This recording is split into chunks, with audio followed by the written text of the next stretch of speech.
Business advice that's blindingly obvious once you know it. When is the best time to handle objections when you're having a sales conversation with a potential customer or client? The answer is before they come up. Handle the objections before they come up. Now, there are three main types of objections in sales, and they are time, money, and trust. When somebody says they don't have the time or it's not the right time, what they're really saying is that you are not a priority. So if that's the case, you need to be introducing the cost of inaction. If the cost of inaction is very, very high, suddenly you become a priority. Cost of inaction, COI. If the question is about money, you need to be talking about the ROI, the return on investment. Because if somebody says, whoa, that seems expensive, and you haven't introduced the ROI, the return on investment, it's usually because they can't see the upside yet. So to them, it seems like a cost rather than an investment. Now, the third one is the trickiest, and that's called trust. And there's two sides to this piece. Firstly, they need to be able to trust you. But you know what? This is actually not a big objection.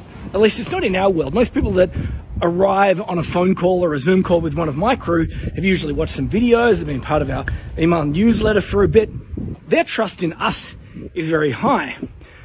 But the other side of trust, because it's a double-sided coin, is that they just don't trust themselves. They don't trust that they're in a position to get the result that you're talking about. Maybe they think that they lack an ability. Maybe they think that they won't follow through. Maybe they think that what you do is not right for them. So I brought up the statement a little bit earlier, the question, when is the best time to handle objections? And the answer is before they come up. If you want to tackle this trust issue, one of my favorite strategies is write down all the reasons why they might say no from a trust perspective. It usually comes down to all the things that they might lack.